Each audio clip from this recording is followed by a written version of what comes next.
Hello, my name is Benga, and once again I'm trying to film against all of the adverse weather conditions that try to get in my way, but they're not going to stop me, are they? No. Today I'm here to tell you about some recommendations or some ideas that I have for gifts that you can get for people in your life that are so-called plant people. Some of these, a lot of these, are taken from my own personal wish list of things I would like. But these are more recommendations of things that you can think of if you can't think of what to get someone, especially if you yourself are not a plant person. Before we get into the main video, I want to say two things. One, I wanted to give a shout out to everybody who subscribed to this channel.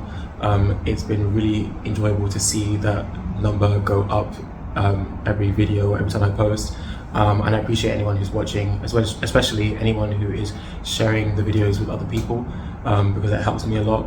But also it goes to show that people are enjoying the content, or at least want to watch it. So I'm very grateful for you who've been doing that. I've been looking over here the whole time, and I should have been looking here. Hello, I was talking to you. Hello, hi. Number two, I pretty much always forget to plug my socials, so I'm doing it at the beginning of the video this time. I am on Instagram, Benga is here. I'm also on the Clock app, TikTok, Benga is here. So if you follow me over there, you'll see what I'm doing outside of these videos.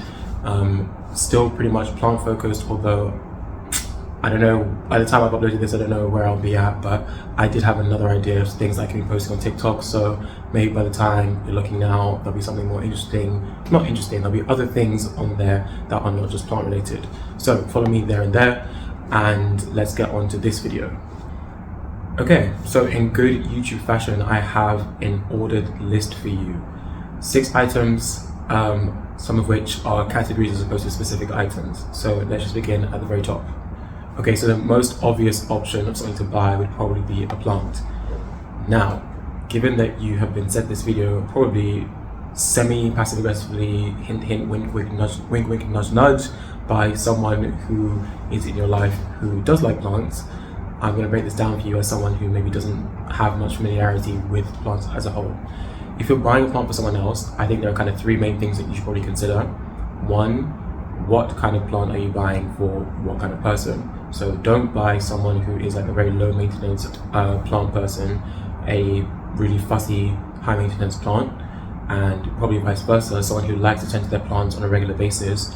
Probably the best plant for them is one that you need to upkeep on a more regular basis. So for example, if someone wanted a plant that's a very low maintenance, you could get them a snake plant or a cactus. Or if you wanted someone wanted a plant that requires a lot of attention or more attention, then you might want to get maybe a calathea. Those are just some examples of plants, but there are loads of different options out there. So that's number 1 to consider. Number 2 is the space that they're actually dealing with, or where that plant is going to go. It can be somewhat easy to assume, if you don't know that much about plants, that as long as the plant has light and water, then it's good, which is a big part of the equation, but it's also not the whole story.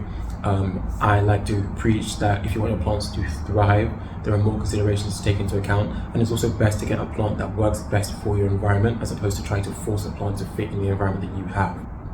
The third thing to consider before you buy a plant from someone else would be checking the roots. You want to take the plant out of the decorative pot and look at the plastic pot and see if you can see some roots coming out the bottom. If the roots are white or kind of yellow, light brown kind of color and they're firm, you're in the clear. If the roots are brown or mushy, steer clear. That's just a very simple way of looking at it. There's lots more to go into that, but I'll keep it simple. Number 2, if you own plants and the person you are buying for or want to give something to also likes plants, then consider giving your person in question a cutting of your own plant. This is a really easy one because it's free. All you need to do is snip and then give it to the person, obviously in good condition. Make sure the plant is healthy, maybe put it in moss or some kind of easy transport container, or give them like a nice, if you think that's like not enough, then you could give them a nice pot to go along with it. But I think I speak for everyone who's into plants when I say that we all keep tabs on what plants other people that we know have. So they've probably been eyeing up one of your plants, but they just haven't said it. They've not, worked up or worked out how to say, could I have a little snip of that?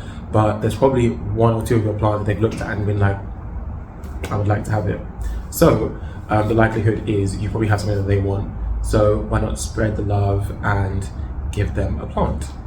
Number 3, this is my personal favorite, which is plant accessories, and particularly the practical ones. There are loads of like peripheral items you can buy that go along with owning plants, looking after plants. And in my opinion, a bunch of them are too expensive for me to justify buying for myself. So an example might be a humidifier, or a hygrometer, I think it's called, a instrument that checks the humidity levels in the environment. Those are 2 things that I know bought, but that's partly because I don't have any plants that require specific humidity, but those are going to be really useful for certain people. Another thing might be a moisture meter, particularly if someone is very particular about wanting specific plants to have exact levels of moisture in the soil, etc., etc. One thing that I've not bought for myself, I'm waiting for someone to buy for me, is a watering can. Why are watering cans so expensive? And I say so expensive not because it's like a £100 big ticket item, but when I went to buy one, I just was not expecting the price that I saw. So I'm waiting to find like one that's on sale or someone doesn't want anymore. For now, a good old cup does the trick. I don't mind. But I mean, it'd be nice to have a watering can, but it's just, to me, not essential, so I don't want one. But someone may appreciate that as a gift. You can even go the extra mile by buying one and maybe personalizing it, maybe writing their name on it, some nice letters, etc., etc. You know, you see the vision? In that same vein, you could get them a pot, a nice decorative pot, or you could even make them a pot. I've seen loads of pottery classes popping up right now. So maybe go to pottery class, maybe take them with you and then you leave your own pots each, or you go yourself, make one for them and then give it to them as a present. You see? Personalizing, making it nice. So just generally accessories around plant care. Another example might be a repotting mat. That's one that I definitely need, which essentially just you can use to cover a work surface so that it doesn't get dirt or soil directly on the surface, and you can easily pick it up and toss the dirt outside. So these are just some ideas to give you some inspiration. Number 4, I think. I should have been keeping count, but it's fine. Number 4. This is a nice one, and it's a free one, but it goes down very well with those of us in this world who are acts of service people, and that is offer to look after someone else's plants while they're away. If you're like me and you travel sometimes, particularly for like a week or maybe 2 weeks at a time, then trying to figure out how to manage your plants in that time can be kind of tricky, especially if you have plants that require more frequent attention than every 2 weeks. I personally don't, but I have been away for more than 2 weeks at a time, and so I had to delegate responsibility to someone else, but I'm not going to talk about that. But volunteering your own time to help someone look after their plants, whether that's you go and like stay at their place, or you go and visit every like couple of days, check the plants and water them and whatnot, and then leave and they give you a key, something like that, it can go down very well. I would say like sometimes thinking to ask someone to look after your plants may feel like you're burdening them. So if you're someone who'd be willing to do it, volunteering can go very well. So that's a free one for you. Number 5, I hope you can't hear that plane going past. Number 5, books or literature around plants. So you could buy them a botanical dictionary, which would teach them, or they could use to learn about specific genera or species or families and so on of plants, to learn a little bit more about the science behind especially the classification of plants, which is something that I find very interesting. I've been reading up a lot about it recently, and hopefully if I can get my research together, I will turn that into a video which will be coming later, hopefully later this year, so keep your eyes peeled for that. Or you could buy them a book or something like binomial nomenclature, which is essentially the practice of naming plants.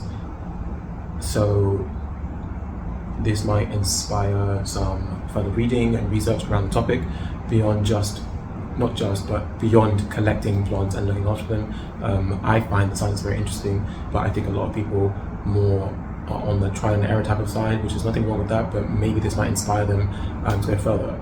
You never know, you may inspire someone to go to school and become a botanist, and then you can be the initial spark that started a new chapter of their life. Wouldn't that be a nice present? And the sixth and final suggestion that I have would be some kind of experience relating to plants, and particularly the one that came to my mind would be taking them to a botanical garden. Here in London, the one that comes to mind is the obvious one, which is Kew Gardens, which I haven't been since I was a child, like maybe 7 or 8, I don't remember how old I was. But I've been to botanical gardens, just not that one, since then, and they're always fun.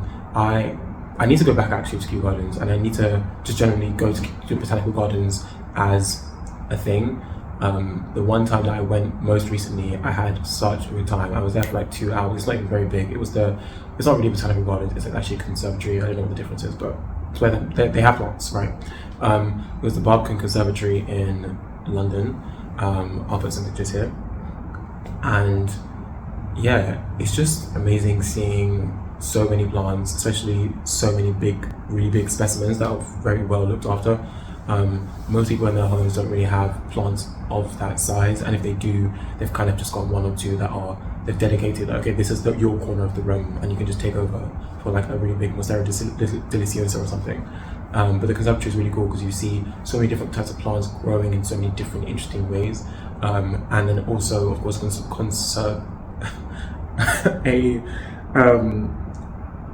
what's this thing called again? No, not garden centre. Although you should take them to a garden centre too. Maybe let them pick up whether they want, give them a little budget, have a little shopping spree. What is the word I'm looking for?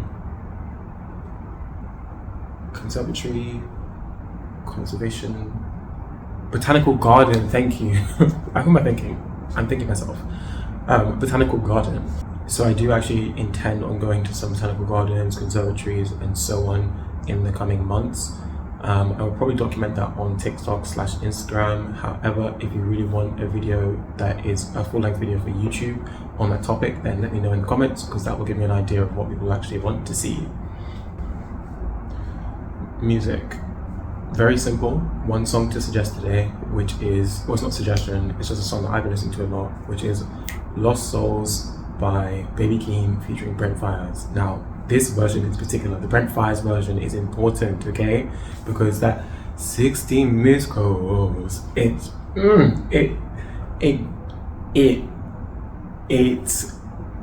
what is the verb that I'm going for?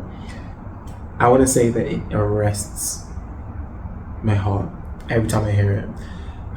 Baby Keem is such an interesting artist that I only came across maybe a year ago or so.